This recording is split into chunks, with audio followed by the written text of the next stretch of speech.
I have a bit of a cold, so I'm more nasally than normal, unfortunately, but we'll get through it. We're going to be in Philippians 2 this morning, if you want to turn there. I got a message from Christy Ashman last night, and they're just so thankful for us as a congregation lifting Jacob up in prayer. You see the picture up there. He's in rehab now, and he's working hard.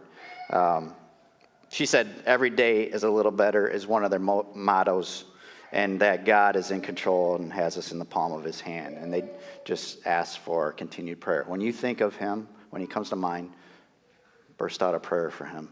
Pray for healing for him. One of the prayers that I think goes along with today's message is that she specifically asked that we would pray that Jacob would have that will to work hard at getting better. He's going through rehab. He's got to relearn some things, and it's going to be hard. It's going to take a lot of work. But I think that kind of goes along with today's message, too, a little bit in Philippians 2. Recently, I've been trying to get into running a little bit, and actually at track, I watched some of these kids run the mile in like 5 minutes or something. I think maybe Eli's right around 5 minutes. I'm not sure. But in watching them, I'm thinking, I can do 7 minutes or less. I got to be able to do this. I did it in like 5th grade, so I set out to do this. And instead of like training, I just went out my driveway and just started running really hard. And I've done that a couple times, and I haven't met 7 minutes yet. The other day, I went, and I started off out of my driveway hard, and I went, and I just went at like a 7.5 minute pace, and I got about halfway through, and I thought, I might actually make it if I step this up. And so I started running harder, increasing my stride, and I know that when I leave my driveway, if I get back to my parents' house, that's a mile. So I'm just pushing it, and I don't even want to look at my watch because I don't want to take the time. I don't want to mess my stride up, whatever. And I'm just pushing it, and I get right about to my parents' driveway, and my watch vibrates, and I just take a step in, and I go right down my knees like this. I'm like this on the grass. My mom and dad weren't home, so I knew I didn't have to worry about them. They were gone on vacation. And all of a sudden, I hear a car coming. I'm like, acting like I'm looking at something in the grass. And it's a truck. And I'm just like, what am I doing? What has become of me? I used to be the guy driving in the truck, going to the job site. And now I'm running until I'm about ready to throw up or die or something. But the thing is I've been learning about myself a little bit. I have to take these personality exams for my class, this leadership class I'm taking right now. And what I find out is that I'm the guy that thinks we can always do more. We can do better. That's kind of the motto, I guess, is what the personality test says. And I'm not big on those things. I think they can be a tool, but they do help us know how we're wired, maybe. But they are not bigger than Jesus Christ. He transforms minds. He can change us.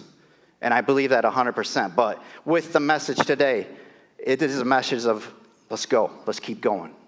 Let's keep going. As a church family, let's keep going. Let's keep growing. These songs that we sung this morning, I feel like they're playing right into the message. The one song talked about the serpent's head being crushed. As soon as sin entered this world, that's what God said to the serpent. He cursed the serpent and said, out of the seed of this woman, your head will be crushed. That plan of redemption was started right then and there. And when Jesus Christ came on the scene, he brought that plan in fulfillment. And we now get to carry that out too. We get to participate in that as believers. We are participating in the redemption of all of creation.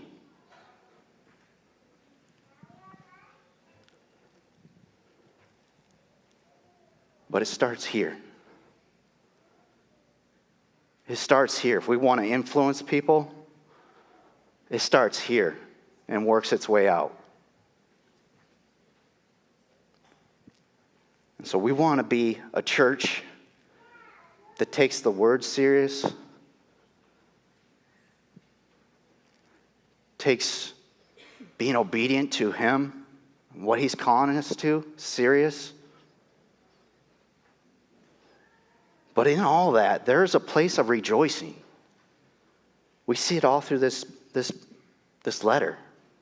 And so Paul's writing this letter to the church in Philippi, and we get this theme of joy throughout it.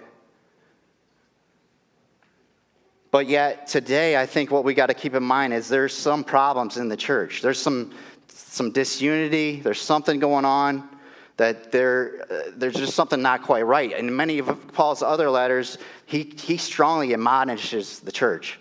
There's some major things going on, and we don't get that sense in this letter, but there are some problems there. So we want to read that with that in mind today. We're going to be in verses 12 through 18, but I do want to go back to verse 5 just because 12 starts with therefore. We want to go back. We want to have context to these verses. So starting with 5, says, in your relationships with one another, have the same mindset as Jesus Christ. And I'm going to just stop there for a minute just because it says mindset. It doesn't say the same, that we would just have the knowledge of Jesus, but the same mindset. One of the Bibles I read for my daily devotion is the TNIV. And it says, I believe it says the same attitude of mind. Is that what you got, Kaylee? Did you read that? Okay, never mind. Kaylee has that version, so I just was asking. But the same attitude of mind. And so it's not just that we have the knowledge, but there's an attitude involved with this. Okay? So let's read on. He says, who being in very nature God did not consider equality with God something to be used to his own advantage. Rather, he made himself nothing by taking the very nature of a servant. And being made in human likeness and being found in appearance as a man, he humbled himself and became obedient to death, even death on the cross. Therefore, God exalted him to the highest place and gave him the name that is above every name, that at the name of Jesus every knee shall bow in heaven and on earth and under earth, and every tongue acknowledge that Jesus Christ is Lord, to the glory of God the Father. So Paul shares the gospel. This is the good news. This is the word. The gospel is everything. And it's a story of Jesus coming off of his throne and coming to serve us. He humbled himself, and he was obedient to the mission that the Father had sent him on. He carried it out perfectly. All the way through to the end. All the way to a criminal's death on a cross, which he did not deserve, to pay for our sins. And so therefore he's been exalted to the highest place, the name above all names. And so he has authority over all things in heaven, on earth, and under earth. And so today, the message is we want to keep sight of who he is. He is a loving, loving God. He is a holy God. He is a powerful God. There is a place of just awesomeness in who he is. So let's read the rest of the scripture with that in mind. Verse 12. Therefore, my dear friends, as you have always obeyed, not only in my presence, but now much more in my absence, continue to work out your salvation with fear and trembling. For it is God who works in you and to will and to act in order to fulfill his good purpose. Do everything without grumbling or arguing, so that you may become blameless and pure, children of God, without fault in a warped and crooked generation. Then you will shine among them like stars in the sky as you hold firmly to the word of life. And then I will be able to boast on the day of Christ that I did not run or labor in vain. But even if I am being poured out like a drink offering on the sacrifice and service coming from your faith, I am glad and rejoice with all of you. So you too should be glad and rejoice with me. This passage has been a source of wrestling for many people. It's been a source of wrestling for me. But we want to understand he's writing this letter to a church. They've already put their faith in Jesus Christ, in the blood that he shed for them to atone for their sins. They've been justified. And so we need to understand that salvation is not just our justification, but salvation is something that he did and he's doing each and every day in our life. Each and every day, we get to participate in that. And so that's why he says to work out your salvation with fear and trembling. We participate in that daily redemption. Each time that we say, yes, Lord, I will, we're saying, I want more of you, Lord. I want more of your redemption in my life. I want to be made more pure like you.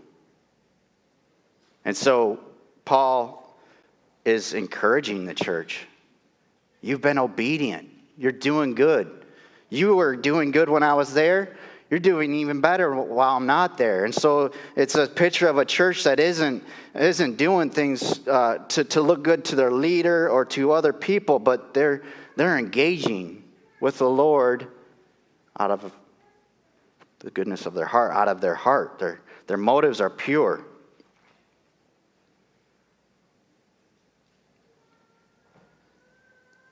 But he says to continue that work with fear and trembling. And so that can be confusing as well. We know that God is love.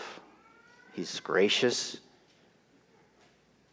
I mean, he served us. He gave his life for us. There's no greater love than one who lays down his life for a friend. But I think that's why this hymn says this, that he's been exalted. We want to keep that in mind too. He's an all-powerful God. He's an authority. He's awesome. We are in awe of him. And so there is that place of fear and trembling. It's more of a respect. It's a reverence for who he is. He's God. And so I think in my life, I've often plotted those two against themselves. Like God is love, and yet this kind of like this reverence side. And I don't know why I did that, but I've been wrestling with that a little bit. But I've been reading some things and watching different people's ideas of how we sort that out. And one of the things that one gentleman talked about, he gave the analogy, and I'm not going to say that, I'm not saying God is a machine, but this is just an analogy of if you take a big excavator, a 50,000-pound excavator, that excavator can do so much. There's so many things it can do, and like for a person that does not know anything about them, it can be almost a scary thing. They don't even want to sit on it. We wouldn't put just a toddler on that excavator and just say, hey, go play with it. There's a place of awesomeness in it. But the operator that has ran that machine for quite a while understands, like the fear of the machine is gone.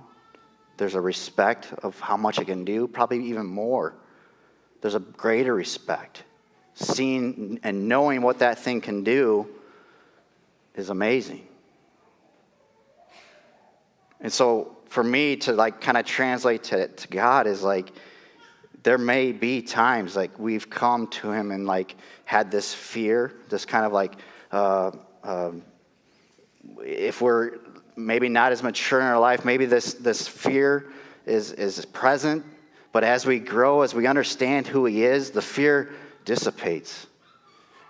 And I believe the mature believer is operating out of a love for God. Number one command, love the Lord your God. But the reverence never leaves. The reverence just grows that love. We can say, like, I can say I love excavators. I used to run them, and I used to run dozers and do things like that, and it was fun. I loved it. I love the equipment. It's obviously a different love than we have for God. It's not a relational love, but there's a love in that too.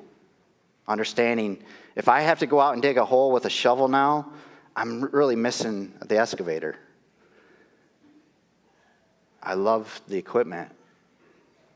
Does that make sense? I hope that's not confusing, but to me that made a little bit of sense. It's like I'm bringing reverence and love together, and it's only growing in love and respect of who he is.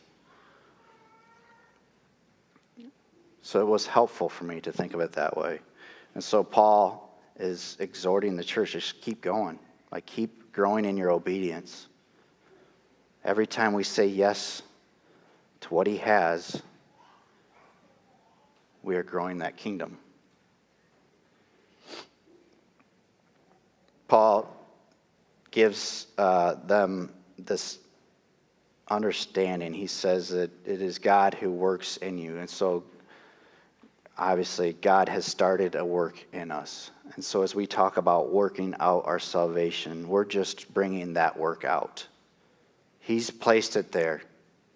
He's done the work, and he continues to do the work each and every day, but we engage now in our sanctification, and the salvation shows. So it's his work that he started, it's his work that he's completing, but we want to be engaging with him in that. But Paul says that he will, it's his work that you will and act in order to fulfill his good purpose. How many people ever wonder, what's God's will for my life?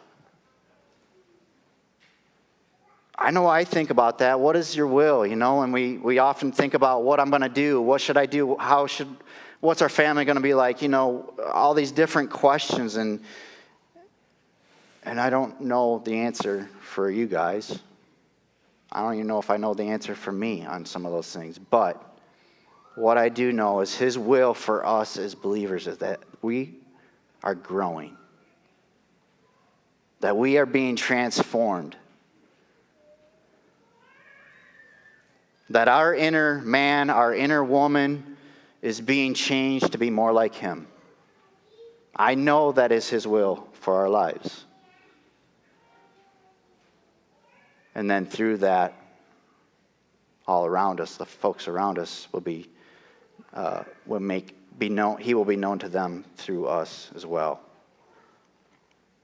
But the cool thing is like a lot of times, as we are acting in obedience, we don't always desire those things. But Paul even says that God works to will. He can give us the desires. He can make our desires align with what he has for us. And so the cool thing about it is when we know we're supposed to be doing this, but maybe our heart isn't in it, we can pray. We can ask, God, make my will. Give me the desire to do the things that you're calling me to do. And I believe he'll honor that. I think there's nothing more he would honor if we sincerely pray and ask for his help in that. Paul goes on to talk about, he says, do everything without grumbling. So everything in life, whether it's here, whether it's in the church serving, whether it's at home serving, whether it's at work, whatever it is, like, do all things without grumbling. That's very practical. If you think about that, like, that's a really hindering thing to our witness. We say, oh, God is, he's peace and he's love and he's joy, and yet we grumble.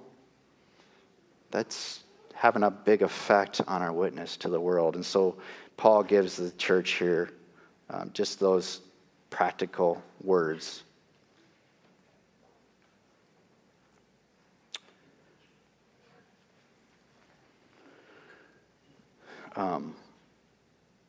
Paul also tells them to be blameless and pure.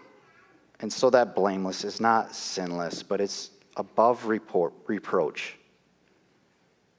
So as we interact with those around us, he's saying, don't give them any reason to find fault in you. But that you would be pure. And that pure is the idea of that refiner's fire.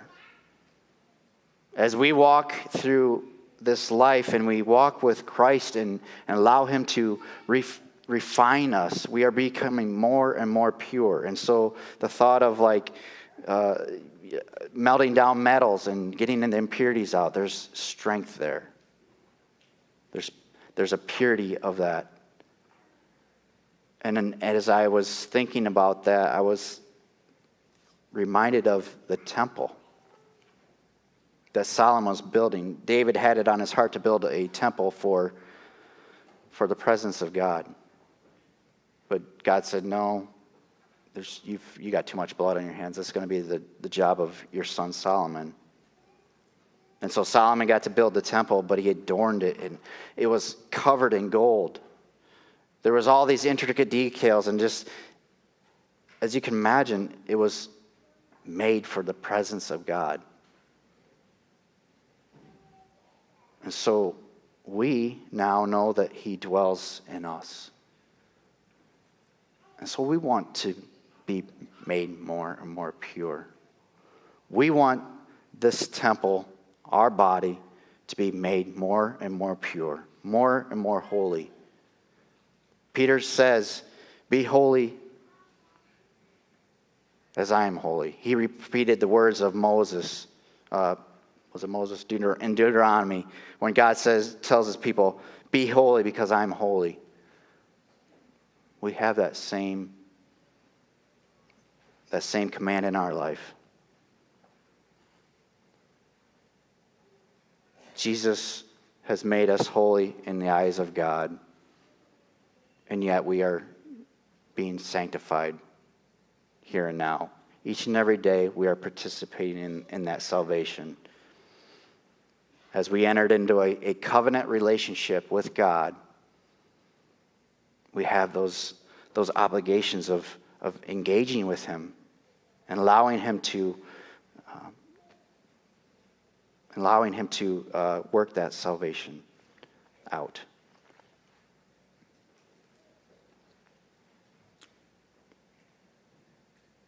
So Paul is able to say that he rejoices. And I believe that's because Paul has seen this go full circle. He was the enemy of Jesus, and yet he had this amazing encounter with God. He has seen amazing things. He was on the road to Damascus when he was blinded by the light. He saw the jailbreak, the church in Philippi, saw God bust him out of jail. They saw the demon taken out of the girl. They saw some amazing things, and I believe Paul had this reverence and awe for God, and he was able to rejoice in the fact that he now too, his heart was aligned with God in this desire of this kingdom growth happening. And so it's gone full circle. He received what Jesus had done for him, and now he was carrying out the will of the Father for his life. And so he's able to say, no matter what happens to me, I'm on house arrest. He's facing possible death with Nero. But no matter what happens, I rejoice because I see God carrying out these plans in your lives.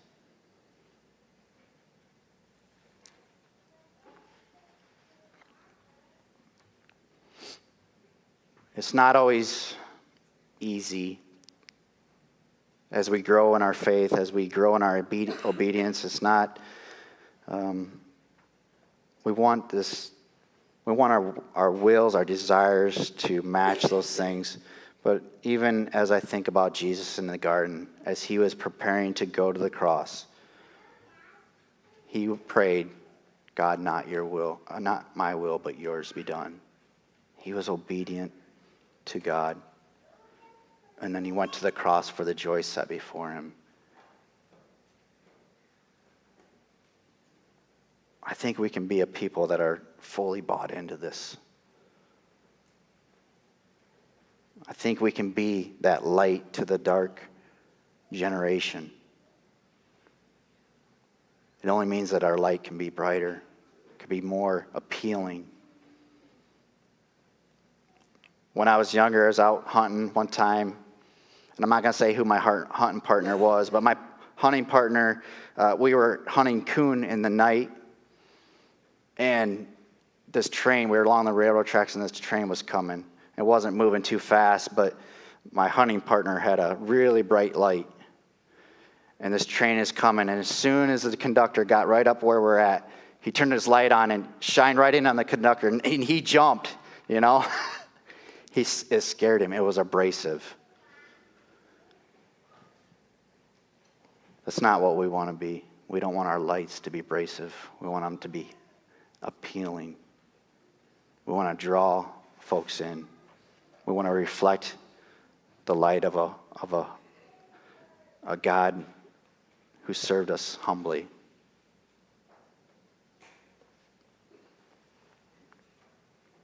So these messages aren't easy for me. They're not as uplifting or as fun as some of the other ones, but we can grow in this. I believe we can do this. And he wants us to.